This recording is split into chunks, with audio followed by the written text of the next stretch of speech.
ఆంధ్రప్రదేశ్ పర్యాటక శాఖ రిషికొండ నుంచి తిరుపతి వరకు రాష్ట్రాన్ని పర్యాటకంగా అభివృద్ధి చేసేందుకు వారు ప్రణాళికలు అయితే సిద్ధం చేశారు. అందులో భాగంగానే అమరావతిలో మళ్ళీ ధర్మచక్రం అయితే ఊపిరి పోసుకోబోతోంది. ఈ నేపథ్యంలోనే అసలు పర్యాటక శాఖ ఎటువంటి ప్రణాళికలను సిద్ధం చేసింది అనేది మనం విశ్లేషణ చేసుకునేటువంటి ప్రయత్నం అయితే చేద్దాం. ప్రస్తుతం మనతో పాటు ఉన్నారు ప్రముఖ రాజకీయ విశ్లేషకులు, ప్రముఖ సీనియర్ జర్నలిస్ట్ సిఎస్ రావు గారు. సార్తో మాట్లాడదాం. సార్ నమస్తే. సార్ నమస్తే. సార్, ఆంధ్రప్రదేశ్ పర్యాటక శాఖ ఇటు రిషికొండ నుంచి తిరుపతి వరకు పర్యాటక రంగాన్ని అభివృద్ధి చేసేందుకు ప్రణాళికలు అయితే సిద్ధం చేసింది. అందులో భాగంగానే అమరావతిలో ధర్మచక్రం మళ్ళీ ఊపిరి పోసుకోబోతోంది అనేటువంటి వార్తలు ఇప్పుడు వస్తున్నటువంటి నేపథ్యంలో ఇప్పుడు పర్యాటక రంగం సిద్ధం చేసినటువంటి ప్రణాళికలు ఏంటి అంటే ఏం చెప్తారు సార్? అమరావతి ధర్మచక్రం అని అంటేనే ప్రాశస్తూ ఉంటుంది. అవును. సో ధర్మచక్రం, కాలచక్రం ఈ రెండు పదాలు అమరావతికి సంబంధించి బాగా సూట్ అయినటువంటి పదాలు. కాలచక్రం అంటే ఈ బౌద్ధులు అందరూ కూడా కాలచక్రం నిర్వహిస్తుంటారు. అవును. వాళ్ళు ఏదో 5 years ఒకసారి వస్తుంటారు. ప్రపంచవ్యాప్తంగా ఉన్న బౌద్ధులు అందరూ వస్తుంటారు. అప్పుడు కాలచక్రం ఉంటుంది, కాలచక్రం అంటారు దాన్ని. ఇప్పుడు ఆ ధర్మచక్రం అనేది చంద్రబాబు నాయుడు గారు 2014 నుంచి 2019లో సీఎంగా ఉన్నప్పుడు ఆయన ఏర్పాటు చేశారు దాన్ని.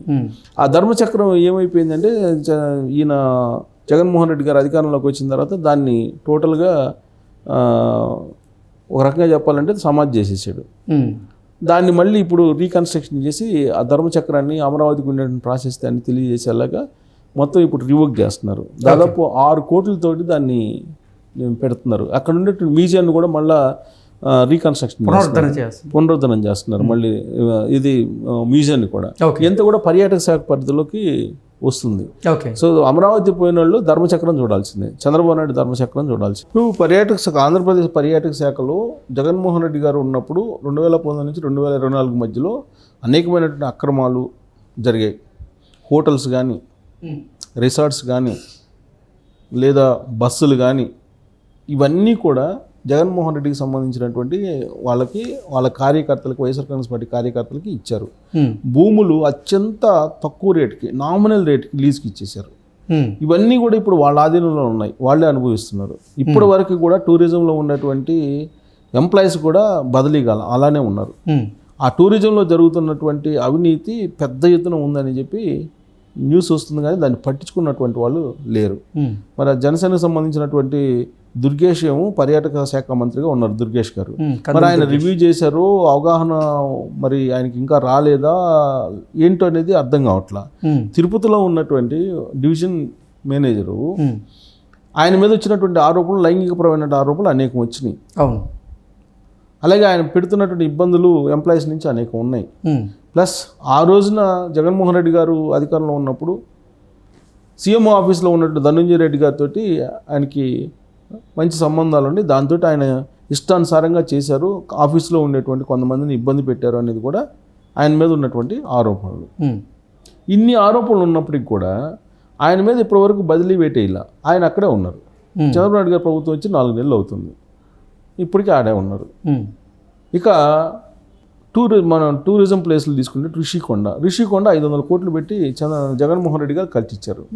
ఈ 550 కోట్లు పెట్టి ప్రపంచవ్యాప్తంగా ఉన్నటువంటి అత్యంత అధునాతనమైనటువంటి అందమైనటువంటి టైల్స్, ఇంటీరియర్స్ అన్నీ తీసుకొచ్చి కమ్మోడ్స్ 25 లక్షల రూపాయల కమ్మోడ్స్ ఇవన్నీ చేసి అక్కడ నిర్మించారు. అది ఆల్రెడీ చంద్రబాబు గారు అధికారంలోకి వచ్చిన తర్వాత ఫోటోలతో సహా బయటపడ్డాయి.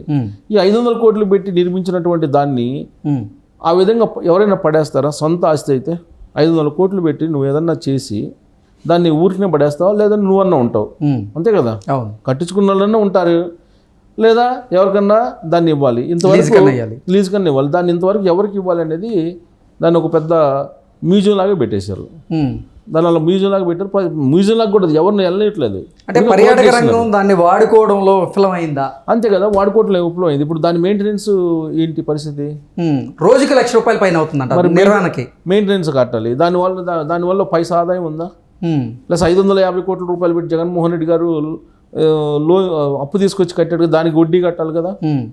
ఇలాంటి సిచ్యువేషన్ ఆంధ్రప్రదేశ్లో పర్యాటక శాఖలో ఉండేటువంటి చాలా ప్రాంతాల్లో నెలకొంది. దానికి ప్రక్షాళన చేయాల్సిన అవసరం ఉందా లేదా? చేయాలి, కానీ చేయలేకపోతున్నారు. ఇప్పుడు ఋషికొండను ఏం చేస్తున్నారు వీళ్ళు? ఇప్పుడు తాజాగా ఇది ఒబెరాయి అలాగే తాజ్ గ్రూప్కి ఇవ్వాలనే ప్రయత్నం చేస్తున్నారు. ఇప్పుడు తాజ్ గ్రూప్కి ఒబెరాయికి ఇవ్వడానికి అది కట్టింది 500 కోట్లు పెట్టి. ఆ రోజు ఏమన్నారు జగన్మోహన్ రెడ్డి గారు అయితే అసలు ప్రధానమంత్రికి లేకపోతే రాష్ట్రపతికి వస్తే ఉండటానికి విడుదల చేయడానికి అని చెప్పారు. అసలు ఆయన ఎందుకు కట్టారో మనందరికీ తెలుసు. ఆయన ఏదో మళ్ళీ 2024లో గెలుస్తారు, గెలిచిన తర్వాత అక్కడి నుంచి పరిపాలన సాగించవచ్చు అనే ఒకటి ఉద్దేశంతో ఆయన అత్యంత ఖరీదైన మన దుబాయ్ షేకుల మాదిరిగా కట్టించుకున్నారు. ఆయన దుబాయ్ రాజులు ఉంటారు కదా, ఆ విధంగా కట్టించుకున్నారు ఆయన. సరే కట్టించుకున్నారు, ప్రజలందరూ చూశారు, ప్రజలు తప్పు అని చెప్పి తీర్పు చెప్పారు. ఆయన ఇంటికి పంపించారు 11 మంది ఎమ్మెల్యేలతోటి.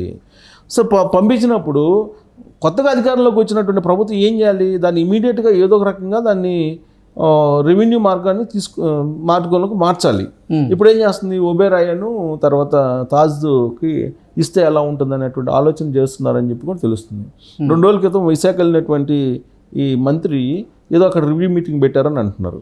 ఆ రివ్యూ మీటింగ్ పెట్టి మళ్ళీ కార్పొరేట్లకో లేకపోతే ఎవరో దాన్ని ఇవ్వడానికి 550 కోట్లు పెట్టి లీజ్కి ఇవ్వడానికి. ఆ లీజ్కి ఎంతకి ఇస్తారో మనందరికీ తెలుసు. ఆ లీజ్లో ఏం జరుగుతుందో కూడా మనందరికీ తెలుసు. 550 కోట్లు పెట్టి కట్టించి తుణమో పడమో తీసుకొని లీజ్కి ఇవ్వడానికి కాదు కదా. అసలు యాక్చువల్గా దానికి ఉండేటువంటి రిసార్ట్స్ని పడగొట్టడానికే కొన్ని కోట్లు తగలేశారు. అంతకుముందు రెవెన్యూ వచ్చేది, నెలకు 5 కోట్లు ఏమో రెవెన్యూ వచ్చేదంట. దాన్ని యాసిటీస్ గురించి పోయింది, దాన్ని కూలగొట్టారు. కూలగొట్టి 550 కోట్లు పెట్టి కట్టారు. దాంట్లో నష్టం భారీగా ఉంది. అది ప్రజల సొమ్ము కదా. దాంట్లో మళ్ళీ ఇప్పుడు అనకొండలు చేరతాయి, ఖచ్చితంగా అనకొండలు చేరే అవకాశం ఉంది. ఎందుకు? ఇప్పుడు దాన్ని లీజుకి ఇచ్చే అనకొండే కదా వచ్చేది. రిషికొండలో అనకొండ వస్తుంది. ఆ లీజు వెనుక కిక్ బ్యాక్స్ ఎలా ఉంటాయో మనకు అందరికీ తెలిసిందే. ఓకే, అంటే రిషికొండ ప్యాలెస్లోకి అనకొండలు వచ్చే అవకాశం ఉంది. సో దీంతో పాటు ఇప్పుడు మొత్తం ఆంధ్రప్రదేశ్ వ్యాప్తంగా 500 కోట్లు పెట్టి స్టార్ హోటల్స్, 5 స్టార్ హోటల్స్ కట్టడానికి ప్లాన్ చేస్తున్నారు. 5 స్టార్ హోటల్స్ ఇప్పుడు ఉన్నటువంటి వాటినే సద్వినియోగం చేసుకోవట్లా, ఇప్పుడు ఉన్నటువంటి లీజ్కి ఇచ్చినటువంటి వాటిని వెనక్కి తీసుకోవట్లేదు. అసలు వైఎస్ఆర్ కాంగ్రెస్ పార్టీకి సంబంధించిన కార్యకర్తలు 90% ఉన్నారు. ఆ లీజు నామినల్ లీజు తీసుకొని ఎంజాయ్ చేస్తున్నారు వాళ్ళు. వాటిని వెనక్కి తీసుకునేటువంటి ప్రణాళిక లేకుండా కనీసం ఒక శ్వేతపత్రం అన్న మంత్రి విడుదల చేయాలి కదా.